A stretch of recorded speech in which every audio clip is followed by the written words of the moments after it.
I hold it in so you can see my life unfold, 'cause my fear is being weak. Welcome back to Dear Cybersue Advice Talk Show. Today we're going to talk about great tips for single parents. So it's really difficult being a single parent. It's difficult being a parent at all these days. The kids have so much freedom, so many things at their fingertips that they can get a hold of. So it makes it even harder when you have to manage them by yourself. Now I know about this because I was a single parent for many, many years.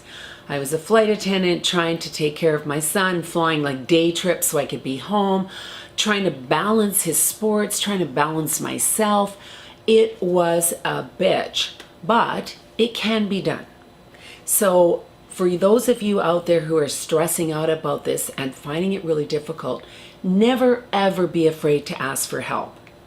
I didn't have a lot of help, and I really regret that I didn't push more for that, because it's so difficult to have to be on top of everything and make sure that your child is okay as well.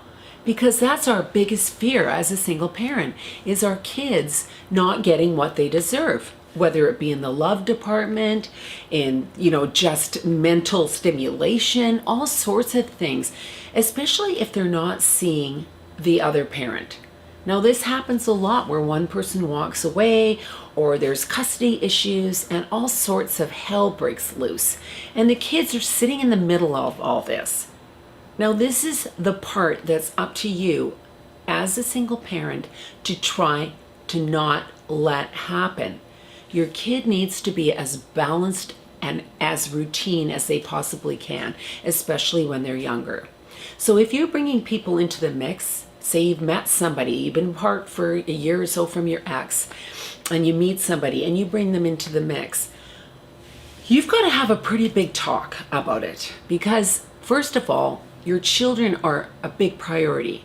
But if you're going to commit to somebody, you also have to listen to them as well, because they might be seeing something that you're not seeing that's happening with the kids. So if you're asking them to be a part of your life and a part of your child's life, you actually have to hear what they're saying too.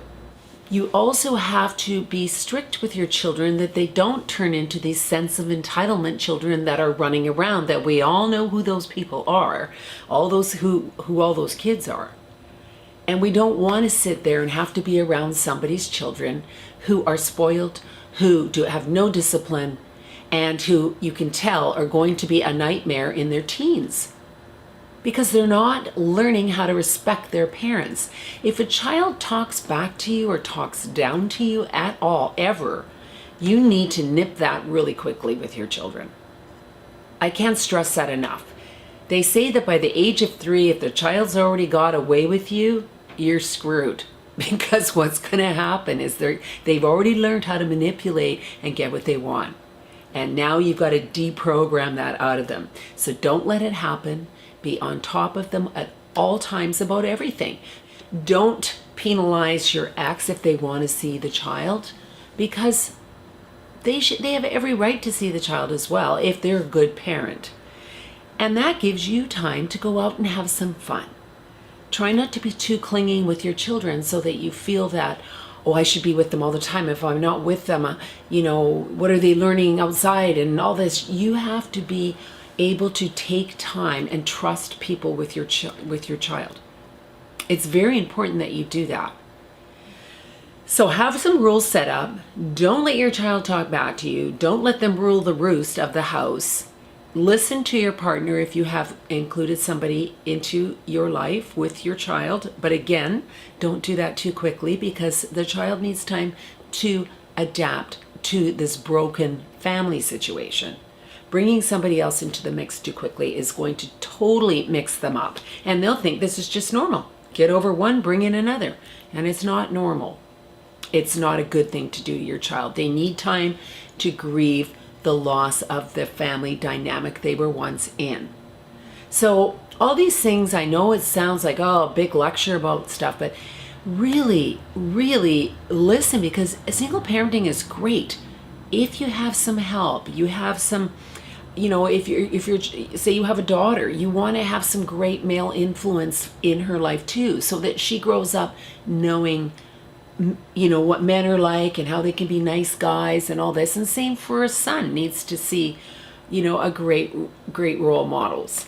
They always need mentorship. They always need people outside of just your relationship with them that they can talk to, they can confess things to, because they don't have that other parent necessarily to do that with. They may have a good relationship with the ex, but maybe they don't. So never exclude people that can come in and give them some really cool things to learn about life as well. Anyway, I'm going to do a whole bunch of videos on single parenting because I think it's time to bring some more of this into my playlists and everything on Dear Cyber Sue. But in the meantime, thanks so much for listening to the show, and thanks for sending in your topic choices. This is why I did this one today. Appreciate you all so much. Take care, and leave your comments below the video. Thanks.